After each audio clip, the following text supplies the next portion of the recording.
Hello everyone, welcome to Code and Learn.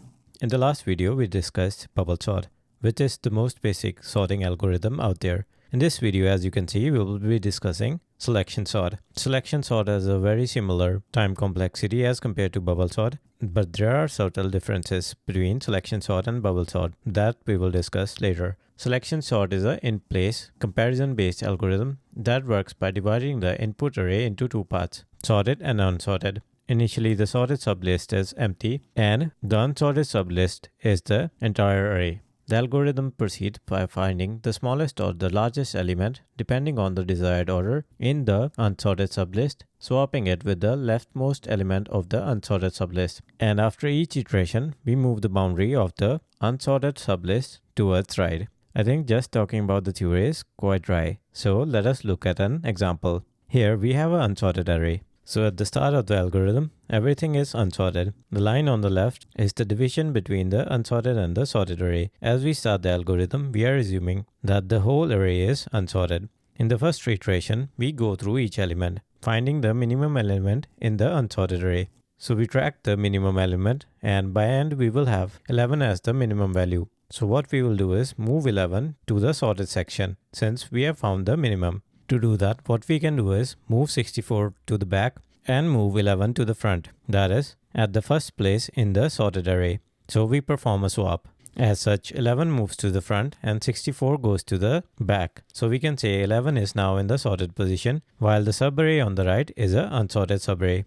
We repeat the steps again. We find the minimum element in the unsorted array, which is 12. So what we will do is, we will move 12 to the next available position in the sorted array, which is where 25 is. So we perform a swap again. So we will have this. Now 11 and 12 are in the sorted array or in their correct positions. And as you can see, the boundaries of sorted array has expanded up to the second element in the array, and the unsorted array is shrinking as we go along. In the next iteration, we do the same thing. That is, find the minimum in the unsorted array. This time, 22 is the smallest element in the unsorted array. So we have to perform a swap. That is, 22 will go here and 25 will move to the position of 22. And as you can see, at the end of the iteration, the sorted array has expanded by one more element while the unsorted array is shrinking. And in the next iteration, we will find the minimum again, which is 25. So 25 will move to the sorted array or in the last position in the sorted array, and we will be only left with 64. So this is what we get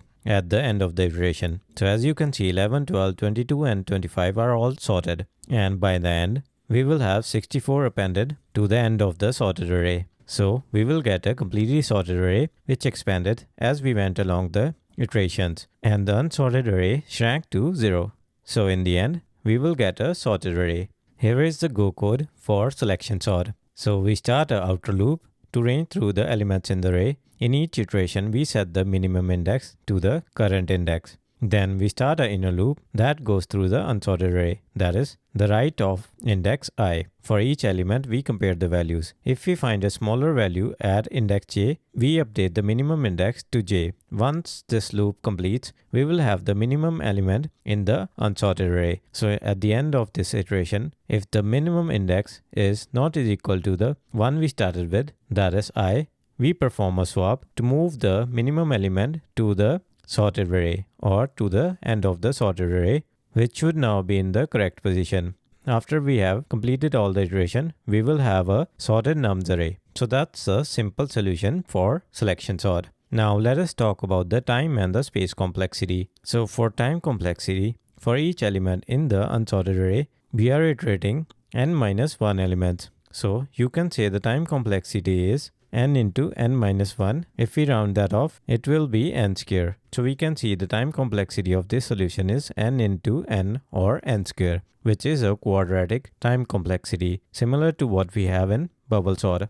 So how is this different from bubble sort? It is because it performs the minimum number of swaps compared to bubble sort, which can be advantages in scenario where writes to memory are costly. So if you remember, in bubble sort, we were performing swap as we went through the array. But in selection sort, we only perform a swap after finding the minimum element. As such, the number of swaps are reduced. Now let's compare the space complexity. Since we are performing the swaps in place, the space complexity of selection sort is O of 1, that is constant space, or it's not using any extra space to perform the swaps. So we can say performance-wise, selection sort is very similar to bubble sort. The only advantage it has over bubble sort is that it performs minimum number of swaps or swaps only when they are required. That's it for this video. If you have any questions, please post a comment under the video or reach out to our Discord server. Until next time, happy coding!